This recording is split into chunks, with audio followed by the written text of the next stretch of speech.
शहजाद पूनावाला जी, आपने विपक्ष की तमाम बातें सुनी, हमारे दर्शकों ने भी सुनी है। उनका कहना है कि कोई न्यूट्रल नाम दीजिए, या आप हिंदू धर्म से जुड़े हुए, क्या जानबूझकर ये किया जाता है, नाम दिया जा रहा है ऑपरेशन सिंदूर के बाद ऑपरेशन महादेव, शिव शक्ति, ताकि आपको ये लगता है, ये एहसास होता है कि हम अपने वोट बैंक को खुश कर रहे हैं।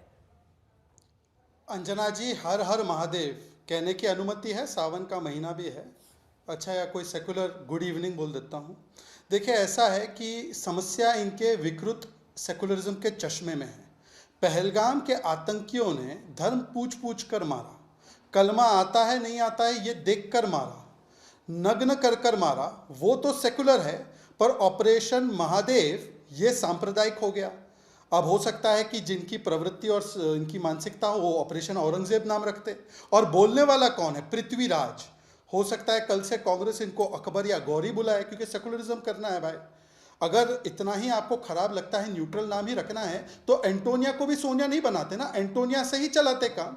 नाम में वैसे भी क्या रखा है? अभी किसी का मैं बाइट सुन रहा था, अभी संजय राउत का भी बयान सुना, शिवसेना उनकी पार्टी का नाम है, पर वो बोल रहे हैं ऑपरेशन महादेव नाम नहीं होना चाहिए। अगर ऑपरेशन महादेव कम्युनल है तो अंजना जी आपके समक्ष रखना चाहता हूं, स्माइलिंग बुद्धा 1974 कम्युनल था, 1984 ऑपरेशन मेघदूत कम्युनल था, 2012 ऑपरेशन गंगा कम्युनल था, अग्नि, पृथ्वी, नाग, त्रिशूल ये हमारे हथियारों के नाम है, कम्युनल है।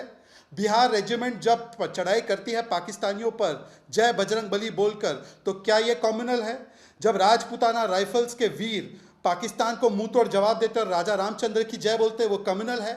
जब पंजाब रेजिमेंट के मेरे वीर सिपाही औरंगजेब और बाबर की गर्दन तोड़ते हुए बोलते जो बोले सो निहाल, ये कम्युनल है।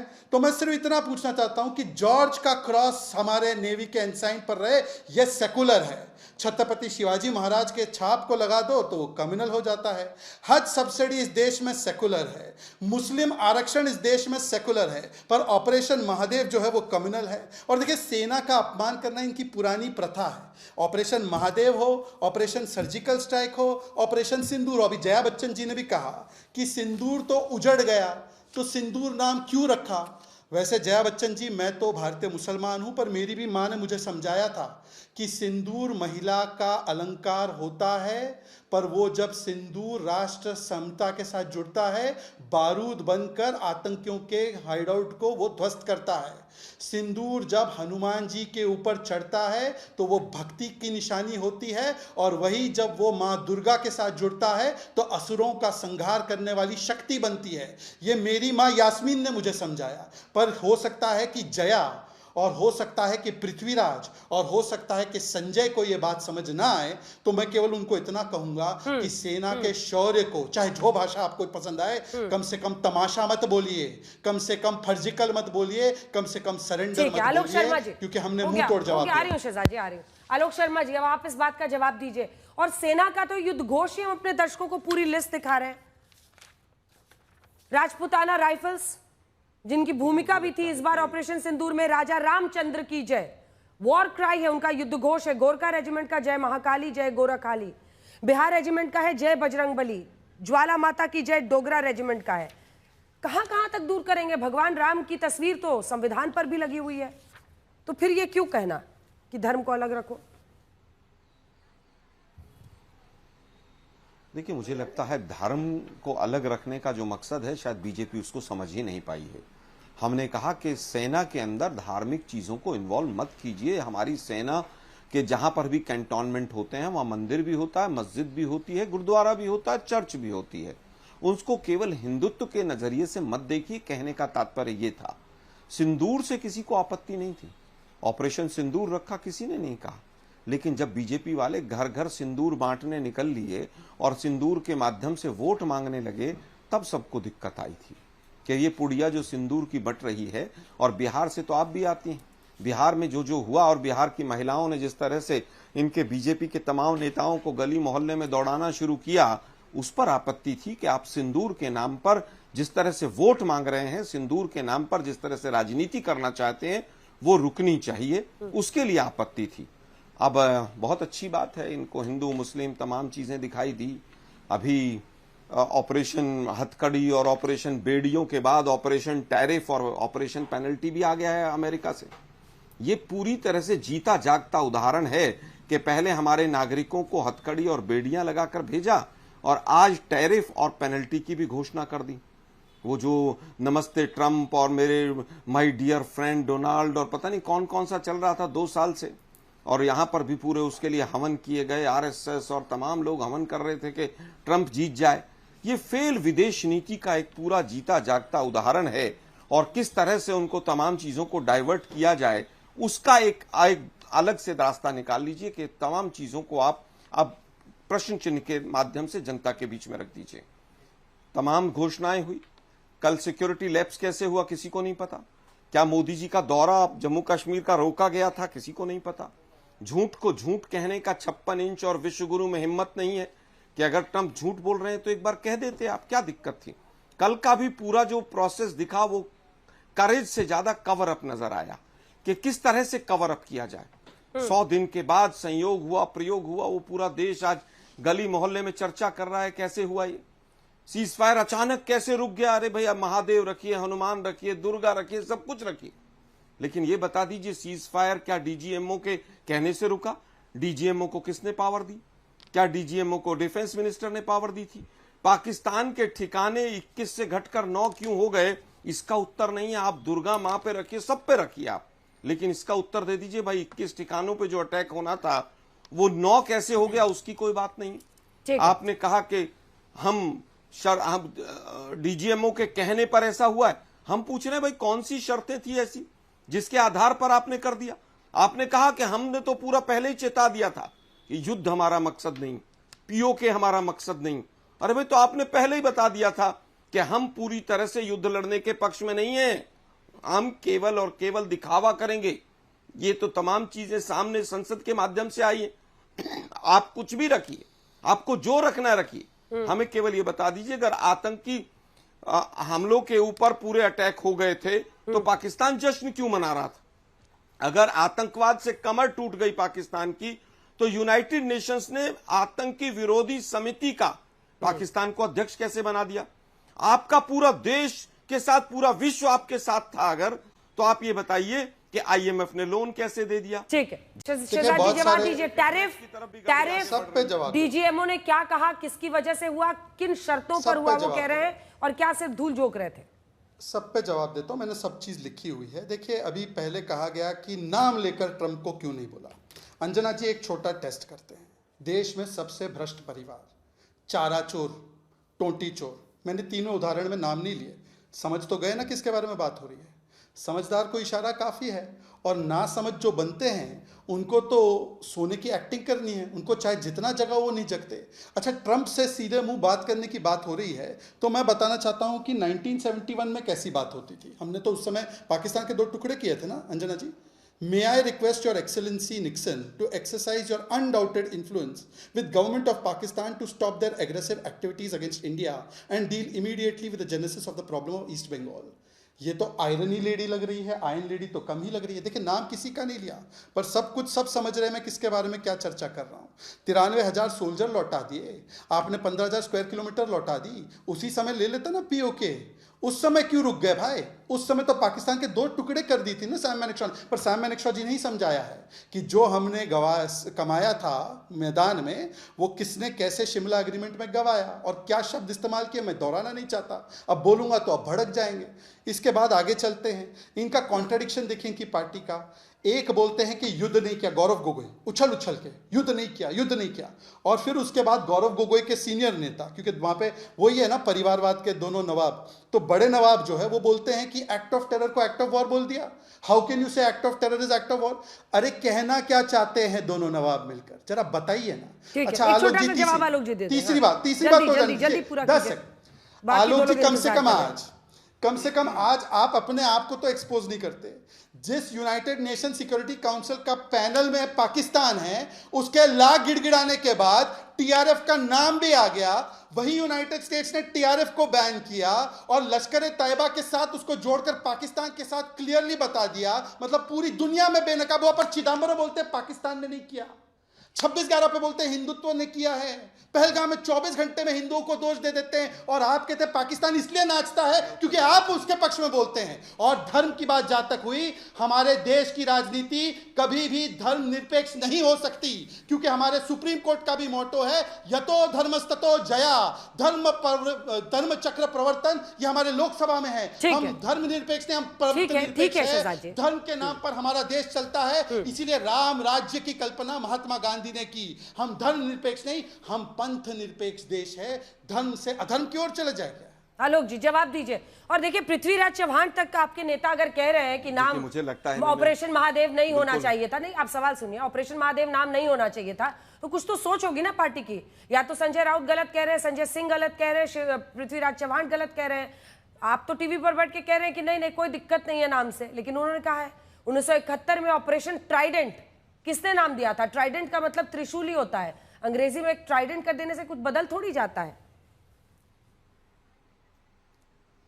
देखिए मैंने तो स्वयं कहा कि पूरे नाम होने चाहिए, और जो भी धर्मों के हमारे जो भी तमाम हमारे यहाँ पर धर्म हैं, उनके जो भी अच्छे धर्म प्रतीक हैं, और जहां पर भी विजय की बात आती है सभी धर्म प्रतीकों को इस्तेमाल किया जाना चाहिए, उसमें कहीं कोई मुझे आपत्ति नजर नहीं आती है, और पहले भी किए गए हैं और आगे भी किए जाएंगे। लेकिन दुर्भाग्य इस बात का है कि जब तमाम जो चीजें हैं सेना की, उनको जब आप धर्म के नजरिए से देखेंगे, और बीजेपी के प्रवक्ता ने तो साफ ही कह दिया कि हमारे यहां पर धर्मनिरपेक्ष राजनीति हो ही नहीं सकती है, तो इनसे ज्यादा कुछ और कह नहीं सकते। वो इनके जो जहन में है वो इनके मुख से आ गया है। मैं तो सीधा सीधा सवाल पूछ रहा हूं कि भाई किस तरह से चीन 80% जो हथियार पाकिस्तान को दे रहा था, उसको आपने वीजा, ऑपरेशन सिंदूर चल रहा है और आपने उनके नागरिकों को वीजा देना शुरू कर दिया, उसका कोई उत्तर नहीं। आपने एक सवाल टैरिफ और पेनल्टी पर पूछा, उस पर एक शब्द नहीं बोलेंगे। अमेरिका से बहुत डरते हैं ये। अगर ट्रंप का नाम ले लेते मोदी जी कि ट्रंप झूठ बोल रहा है, तो ये टैरिफ और बढ़ जाता, कहीं ना कहीं वो और सच बोलता, जैसा कि राहुल गांधी जी ने कहा है, वो इनकी और पोल पट्टी खोल देता। इसलिए डरते हैं, सरेंडर करते हैं ट्रंप के सामने, इसलिए कुछ नहीं बोलते हैं। अब मैंने सरेंडर शब्द बोला तो पूरा देश समझ गया आज तक के दर्शक मैं किसके लिए बोल रहा हूं। जैसा कि अभी शहजाद जी कह रहे थे, सरेंडर कहूंगा, फेंकू कहूंगा, कुछ भी कहूंगा, तो सब पूरे देश समझ जाते हैं कि अगर झूठा पीएम कहा तो किसके लिए कहा। लेकिन आज का विषय वो नहीं। आज का विषय सीधा सीधा यह है कि क्या आतंकवाद समाप्त हो गया, क्या मकसद पूरा हो गया। अरे भाई मकसद अगर पूरा हो गया तो 21 से ठिकाने जो 9 हुए उसकी परमिशन किसने दी, ये पेपर लीक किसने किया। क्या फाइनेंस मिनिस्टर को प्रधानमंत्री मोदी ने फॉरेन मिनिस्टर को कहा कि आप उनको पहले ही फोन करके बता दीजिए? क्या कैबिनेट का फैसला था?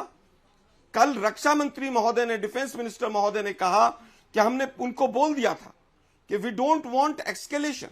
अरे भाई आप एस्केलेशन नहीं चाहते थे, आप युद्ध नहीं चाहते थे, आप पीओके नहीं लेना चाहते थे, तो 2024 में चिल्ला चिल्ला के क्यों कह रहे थे कि 6 महीने की मोदी जी की सरकार आ जाने दीजिए, 6 महीने में पीओके हमारा होगा। वोट तो इस बात पर मांग रहे थे आप, और उसके बाद फिर सरेंडर कर दिया। हमारी सेना बहादुरी के साथ लड़ रही थी, उसको नमन हम करते हैं पूरी तरह से। लेकिन उनको किसने कहा कि केवल मिलिट्री जगह पर करना है, रेस्ट्रिक्ट किसने किया? सवाल सीधा है कि सेना के हाथ किसने बांधे? ठीक है, ठीक है। 21 से ये बहस अनंत तरीके से हम लोग रोज ही कर रहे हैं, ये तमाम सवाल आ रहे हैं। कांग साहब आज इसलिए चर्चा हम लोग 6 बजे कर रहे हैं, आप तो संजय सिंह की बात पर टिके रहेंगे या नहीं? क्योंकि आलोक शर्मा जी ने तो पृथ्वीराज चव्हाण से लेकर संजय राउत सबको कहा है कि वो गलत कह रहे हैं अगर वो कह रहे हैं कि ऑपरेशन महादेव नाम नहीं होना चाहिए। आपका क्या स्टैंड है? आप सांसद भी हैं, संजय जी भी सांसद है, वो तो कह रहे हैं कि ऑपरेशन महादेव नाम नहीं रखना चाहिए, ऑपरेशन ये मतलब धर्म से जोड़कर नाम नहीं रखना चाहिए। देखिए कंजना जी, धार्मिक परंपराएं, धार्मिक मान्यताएं, ये हमारे मुल्क की, हमारी मिट्टी की स्पिरिट है, इसको हम दूर नहीं कर सकते। लेकिन इसका मतलब ये नहीं है कि हम धर्म की आड़ में अपनी गलतियां, अपनी गुनाह छुपा लें। मैं आपको एक छोटा सा फिलॉसफर समझाता हूँ। सिखों की फिलॉसफी है ऐसे, लेकिन इसको हम मानवता के लिए मानते हैं। 6वें गुरु हरगोबिंद साहब ने मीरी पीरी का सिद्धांत दिया। मीरी मतलब राज, पीरी मतलब धर्म। राज करना, धर्म जो है वो राज करने का रास्ता दिखाता है। ये नहीं है कि आप राज करते, जैसा अटल जी ने एक बार मोदी जी को भी कहा था कि राज धर्म का पालन करो, यानी कि पार्लियामेंट में सवाल तो ये थे कि जो पहलगाम का अनफॉर्चुनेट दुखदाई जो घटनाक्रम हुआ है, इंटेलिजेंस फेलर हुआ है, उसके लिए जिम्मेवार कौन है? आतंकवादी क्यों नहीं मारे गए? देश की सेनाएं जब लड़ाई जीत रही थी, तीसरा मुल्क सीजफायर करने वाला होता कौन है? जब भारत, हमारा मुल्क, पूरी दुनिया में जाकर पाकिस्तान को टेररिस्ट मुल्क डिक्लेयर करवाना चाहता, तब मोदी जी के सबसे खास दोस्त, जिनको मोदी जी कहते हैं माय फ्रेंड डोनाल्ड ट्रंप, वो पाकिस्तान के आर्मी चीफ, जिन्होंने कत्लेआम हमारे मुल्क, हमारे बच्चों का, हमारे नौजवानों का, हमारे लोगों का कत्लेआम किया, उसको लंच खिला रहे थे। इन सवालों के जवाब देने चाहिए। इन सवालों के जवाब क्यों नहीं देने चाहिए? क्यों नहीं दे रहे? ये बात को, हर चीज को, अपने गुनाहों को धर्म की आड़ में नहीं छिपा सकते आप। तो ये देश की सबसे बड़ी पंचायत है, संवैधानिक पंचायत है। वहां आप अपने गुनाहों को छुपाने के लिए, गलतियों को छुपाने के लिए धर्म की आड़ लो, वो बिल्कुल गलत है। जो संजय शहजाद जी इसका जवाब दीजिएगा, लेकिन आनंद दुबे जी से, ये अकेला भाजपा ने नहीं कर रहा, कांग्रेस ने भी समय समय पे किया है। अच्छा, कांग्रेस ने भी किया है समय समय पे ऐसे ही। जब भी ये फंसते हैं तो धर्म की आड़ लेते हैं। अच्छा, कांग्रेस वाले क्या करते हैं? मैंने कहा कांग्रेस भी इससे पीछे नहीं है। हाँ। उसके एग्जाम्पल तो आपने ऑपरेशन ट्राइडेंट दे दिया। अच्छा। मेरा मतलब है, जब देश की अपोजिशन को, देश की सबसे बड़ी पंचायत में लोगों के सवालों के जवाब देने हैं, ठीक, तब आप धर्म में आड़ में छुपना चाहते हो, अपने गुनाह छुपाना चाहते हो। कांग साहब, चुनाव खत्म, दोस्ती हजम, मान्यताएं कांग्रेस के साथ चुनाव खत्म, दोस्ती हजम, सत्कार करते हैं उसका, सब लोग सत्कार करते हैं। चलिए दुबे जी, बाला साहब ठाकरे की बेटे की पार्टी ऑपरेशन महादेव और ऑपरेशन शिव शक्ति पर नाम रखने पर नाराजगी जाहिर कर रही है। क्या से क्या हो गया? अंजना जी नमस्ते, जय श्री राम। नमस्ते। देश से बड़ा कोई धर्म नहीं और हिंदू से बड़ा कोई गर्व नहीं। हम तो महाराष्ट्र से आते हैं अंजना जी। हमारे आदर्श छत्रपति शिवाजी महाराज और छत्रपति संभाजी महाराज महादेव के बहुत बड़े भक्त रहे, और हमारे यहाँ तो लड़ाई होने से पहले ही होता है कि ओम नमः पार्वती पते, हर हर महादेव, जय भवानी, जय शिवाजी। सबसे पहले तो देश को ऑपरेशन महादेव के तहत जो 3 कुख्यात अपराधी आतंकवादी मारे गए हैं, उसके लिए हम भारतीय सेना को शुभकामना भी देते हैं। देखिए, विषय यहाँ कोई विवाद का नहीं है अंजना जी, विषय कोई धर्म का भी नहीं है, किसी अधर्म का भी नहीं है। विषय था कि विपक्ष एक सवाल पूछ रहा है सरकार से। जब सरकार संकट में थी, पूरा विपक्ष आपके साथ खड़ा हो गया, आपके कंधे से कंधा मिला रहा है, आप डेलीगेशन भेज रहे हैं, डेलीगेशन में जा रहा है और गा रहा है कि है प्रीत जहां की रीत सदा, हम गीत वहां के गाते हैं। तो विपक्ष आपसे भी उम्मीद करेगा ना कि आप भी उसकी कुछ बात सुनिए। विपक्ष ये पूछ रहा था आपसे, सबसे पहले विपक्ष पूछ रहा था कि जब हम जीत के इतने करीब थे, पीओके हमारा था, पाकिस्तान के खंड खंड हो रहे थे, बलूचिस्तान अलग हो रहा था, सीज फायर हो गया। डीजीएमओ पाकिस्तान का गुहार लगा रहा है, रो रहा है कि महाराज महोदय माफ कर दीजिए, बहुत बम फेंक दिए, अब रुक जाइए। हमारे डीजीएमओ उनके डीजीएमओ से बात कर रहे हैं, 2-5 घंटे के संवाद में अचानक डोनाल्ड ट्रंप का ट्वीट आ जाता है। तो विपक्ष अगर इन सब विषय को लेकर ये पूछ ही रहा है कि क्यों ऐसा हो रहा है, वो आतंकवादी कैसे आए, किसका फेलियर है, एलजी साहब मान रहे हैं कि हाँ ये सुरक्षा एजेंसियों की चूक है, कौन नपेगा इसमें, किस पर गांज गिरेगी इसमें, इसकी एक सकारात्मक चर्चा की उम्मीद थी। विपक्ष ने सोचा इसका विशेष सत्र होगा, नहीं हो पाया। मानसून सत्र आया, 1 हफ्ते नहीं हो पाए, सोमवार से शुरू हुआ, मंगलवार, बुधवार, अभी चर्चा चली रही है। अब आप एक बात बताइए कि क्या आप बार बार भावनात्मक ढंग से ही हमें जवाब देंगे? आप क्या भावनाओं के ऊपर उठ के हमें जवाब नहीं देंगे? जो प्रश्न सीधा पूछे जा रहे हैं उसका जवाब नहीं दे रहे हैं। अभी अपनी डिबेट शुरू होने के पहले सुन रहे हैं कि ट्रंप ने 25% टैरिफ लगा दिया, और ट्रंप उसमें लाइन लिख रहे हैं कि दोनों देशों में सब कुछ ठीक नहीं है, क्योंकि वो चाइना से कारोबार करते हैं और वो रसिया से तेल और हथियार लेते हैं। जल्दी से शहजाद जी जवाब दीजिए। जिससे मर्जी उससे कारोबार करेंगे, हमारी जिससे मर्जी उससे हथियार लेंगे। आप कौन होते हैं सरपंच बनने वाले? विश्वगुरु हम है कि आप हैं? अगर विश्वगुरु हम है तो हमें रहने दीजिए, और आपको लगता है विश्वगुरु हम नहीं है तो फिर आप समाप्त कर दीजिए। आप कहिए कि नरेंद्र मोदी जी, दुबे जी ने बहुत ही चालाकी से संजय राउत जी की बात से अपने आप को एकदम अलग कर लिया है। अभी दुबे जी को आवाज नहीं आ रही, बहुत चालाकी से एकदम माथे पर त्रिपुंड लगाकर उन्होंने संजय राउत की बात से अपने आप को एकदम अलग कर दिया है। कई लोग कहते हैं कि आपकी पार्टी में आजकल कुछ लोग संजय जी से खफा रहते हैं। खैर छोड़िए, शहजाद पूनावाला जी जवाब दीजिए, असल मुद्दा है अमेरिका के साथ हम कहां पहुंचे। जिस अमेरिका, जिस डोनाल्ड ट्रंप की इतनी वकालत होती थी, वो डोनाल्ड ट्रंप 25% टैरिफ की धमकी देते देते वहां तक पहुंच चुका है। ऐसे में अब क्या करेगी भारत सरकार? क्योंकि 3 वर्सेस 1 का पैनल भी है और मैं सवाल भी एक एक करके मैंने सारे नोट किए, मैं जवाब देता हूँ और ट्रंप वाले पे भी आऊँगा। देखिए, सबसे पहले तो ऐसा है कि यहाँ पर संजय राउत को तलाक देने से कोई मतलब नहीं बनता। जिसका धर्मांतरण सियासी रूप से शिवसेना से सोनिया सेना और सोनिया सेना से पप्पू सेना, और देखो पप्पू कौन है देश पूरा जानता ही है, मैं तो बोलना नहीं चाहता, समझ ही जाते हैं लोग ना, ठीक है ना आलोक जी। तो पप्पू सेना में जो तब्दील हो जाए वो इस प्रकार की बातें करते हैं। अभी उन्होंने एक गाना सुनाया, वो गाना कौन गा रहा है कांग्रेस में? जो कह रहा है कि परिवार जहाँ की रीत वहाँ, वहीं वो उससे ही खफा होकर बोल रहे हैं कि हमारे यहाँ पर तो भारत की बात सुनाता हूँ, वहाँ पर केवल परिवार की बात सुनना चाहते हैं। और इसलिए परिवारवादी और पाकिस्तान परस्ती करने वाले जो भारत की बात सुनाते हैं कि ना सरेंडर किया, ना सीजफायर किया, ना ट्रंप के दबाव में आया, ना किसी के दबाव में आया, उनकी बोलती बंद कर दी। आप लगाते रहिए अपने माथे पर तिलक, क्या फर्क पड़ने वाला है? आपका सियासी धर्मांतरण तो हो ही चुका है। दूसरी बात पर आता हूं, सेना के हाथ बांधने की बात आलोक जी ने की। हाँ भाई साहब, हाथ तो तब खुले थे अंजना जी जब फली मेजर ने कहा था 26/11 का बदला लेना है, अटैक कीजिए। तो मनमोहन सिंह ने बोला बिल्कुल सही कहा फली मेजर साहब, चलिए करते अटैक। मोस्ट फेवर्ड नेशन से अटैक किया, स्टेटस देकर अटैक कर दिया भाई साहब। बलूचिस्तान में हमने आतंकी हमला किया, ये कहकर मनमोहन सिंह ने अटैक किया। आपको पता है? फिर वो विदेश गए और बोला कि मेरा बहुत अच्छा निर्णय था कि पाकिस्तान पर कोई हमला नहीं किया। इस प्रकार का अटैक किया है। 2005 में दिल्ली के ब्लास्ट के बाद ऐसा अटैक किया कि बातचीत करेंगे। 2006 के बाद वाराणसी ब्लास्ट के बाद अटैक किया कि ट्रेड बढ़ा देंगे। 2006 के बाद मुंबई ट्रेन ब्लास्ट के बाद अटैक किया, कहा कि पाकिस्तान के लिए और ईजी कर देंगे हम लोग ट्रेड करना। मालेगांव समझौता, जयपुर, अहमदाबाद, पुणे, दिल्ली, मुंबई, हैदराबाद, सब के बाद कितने तो अटैक किए उन्होंने पाकिस्तान पे। आपको नहीं पता अंजना जी?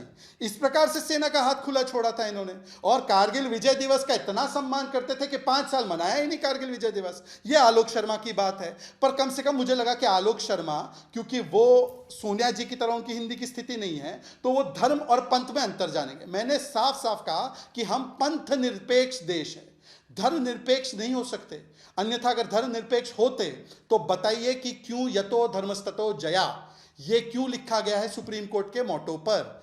मुझे लगता है कि, और देखिए कांग साहब के ऊपर भी एक टिप्पणी कर दूं। कांग साहब, पहले तो आप ये बता दीजिए कि आप चड्डा फैक्शन से हैं या मार लेना फैक्शन से है। मार लेना जी बोलती है कि हम लोगों ने ऑपरेशन सिंदूर में कुछ नहीं किया, पाकिस्तान हाथ जोड़कर गिड़गिड़ा नहीं रहता। चड्डा जी जाकर अपने ही स्वयं, उनको भेजा नहीं गया था, वो स्वयं जाकर बोल रहे थे पूरी दुनिया में कि सरकार और सेना ने अद्भुत नया नॉर्मल तैयार किया है। तो कांग साहब, आप बता दीजिए हमको कौन से फैक्शन को एड्रेस करना है, उस हिसाब से हम एड्रेस करें। और आखिरी बात, मैं ट्रंप के टैरिफ पे आना चाहता हूं। अंजना जी, ये ट्रंप वाला टैरिफ वाला जो मामला है, उन्होंने चाइना पर 145% का लगाया, उन्होंने ब्रिक्स के देशों पर लगाया, पर उन्होंने कनाडा जो उसका नेबर है उस पर भी लगाया, उन्होंने साउथ अफ्रीका पर भी लगाया, साउथ कोरिया पर भी लगाया, वियतनाम पर भी लगाया, जो उसके मित्र देश माने जाते हैं उन पर भी टैरिफ लगाया। तो क्या वो उनकी विदेश नीति फेल हुई इसलिए लगाया क्या? दूसरी बात, मैं इनसे पूछना चाहता हूं कि ट्रंप ने टैरिफ लगाया, हम लोगों ने तो, या तो आप कह रहे हैं कि हम सकम हो गए और इसीलिए हम लोगों ने ये सरेंडर कर दिया। ट्रंप टैरिफ लगा रहा है ताकि हम ट्रेड डील करें। और लिख क्या रहा है ट्वीट में? लिख रहे हैं ट्रंप जी कि रशिया से तेल खरीद रहे हैं। रशिया से तेल हमने क्यों खरीदा? रशिया से तेल इसलिए खरीदा अंजना जी क्योंकि यूक्रेन रशिया के क्राइसिस में, कोविड के और बाकी क्राइसिस में जो तेल के दाम अंतर्राष्ट्रीय बाजार में बढ़े थे, हमारे भारत के नागरिकों को सस्ते दाम पर तेल उपलब्ध हो, इसलिए हमने तेल खरीदा। और हम अपने हितों को आगे रखते हैं, अपने देश के हितों को आगे रखते हैं, इसमें हमें कतई संकोच नहीं है। और मैं आपको एक और बात बता दूं, अगर रशिया से तेल नहीं खरीदते, हमारा पहले डिपेंडेंस ऑन ईरान 60, 70, 80% था, आज 25% है। हम लोग ज्यादा तेल रशिया से खरीदते। अभी ईरान और इजराइल का कॉन्फ्लिक्ट हुआ, तेल के दाम बढ़े, हमारी जनता को उससे सेव किया हमने। और केवल हमारी जनता नहीं, हमारा तेल यूरोप ने खरीदा। यूरोप का इन्फ्लेशन और पूरी दुनिया का इन्फ्लेशन हमारी वजह से कम हुआ। तो इसीलिए मुझे लगता है कि जो नरेंद्र मोदी जी ने काम किया, उन्होंने अपने देश के हितों को, पर पता है हमने कब समझौता किया? जब 90s में हमने न्यूक्लियर टेस्ट अमेरिका के दबाव में रोक लिया, जब 93,000 सोल्जर्स हमने वापस दे दिए और पीओके नहीं लिया क्योंकि अमेरिका का दबाव था। जब अमेरिका के दबाव में रेगन बोलते थे कि Rajiv go and talk to Pakistan, और पाकिस्तान के साथ बातचीत करने के लिए चल जाते किसी भी वक्त मैं जवाब ले लूंगी। किसी भी वक्त अब राज्यसभा में गृह मंत्री अमित शाह बोल सकते हैं, वो जवाब दे सकते हैं। इसी के साथ साथ आपको बता दें, ट्रंप के 25% टैरिफ के ऐलान के बाद वाणिज्य मंत्री और विदेश मंत्री एस जयशंकर की मुलाकात हो रही है। सरकार सक्रिय हो रही है, समझने की कोशिश होगी कि भारत की तरफ से क्या नीति बनाई जाए। पीयूष गोयल और एस जयशंकर की मुलाकात चल रही है जैसी जानकारी आ रही है। आलोक जी, वापस इस मुद्दे पर आते हुए, डोनाल्ड ट्रंप ने चीन से लेकर हर देश पर किस तरह के टैरिफ्स लगाए हैं उसकी पूरी लिस्ट आपको जरूर पता होगी। अब सवाल तो इस बात का भी है ना कि अब तक आतंकी हमला होने के बाद भारत ने कब न्यूक्लियर पावर्ड पाकिस्तान पर हमला किया था? हमारी सेना ने किया, लेकिन यह बोलने में आपको परेशानी होती है। और जितने सवाल उनके थे उसका भी जवाब दीजिए। नहीं, हमें कहां परेशानी होती है? नहीं, हमें कहां परेशानी होती है? तो सरकार को परेशानी हो रही है। सरकार तो कह रही है हमने युद्ध किया ही नहीं। आप क्यों कह रहे हैं युद्ध किया? डिफेंस मिनिस्टर संसद में खड़े होकर कह रहे हैं कि हमने मिलिट्री एक भी जगह पर ठिकाने पर अटैक नहीं किया, और आप कह रही हैं कि उन्होंने अटैक किया है। पहले तारतम्य बैठा लीजिए। गलत आप कह रहे हैं, तारतम्य बैठा हुआ है, आपकी जानकारी का अभाव है। आपको फिर से बता दूं, गृह मंत्री से लेकर रक्षा मंत्री राजनाथ सिंह, एस जयशंकर, सभी ने उन 9 ठिकानों को गिनाया है देश की संसद में जो कि सैन्य ठिकाने थे पाकिस्तान के। और मैंने युद्ध शब्द नहीं बोला, मैंने बोला कि मिलिट्री ऑपरेशंस। मैंने यही कहा कि भारत ने जो किया है, भारत की फौज ने किया है। कब हमने हमला किया था बोला। एक तो अपना सवाल सुनने की जो क्षमता है वो ठीक से रखिए खोलकर, फिर सवाल का जवाब दीजिए।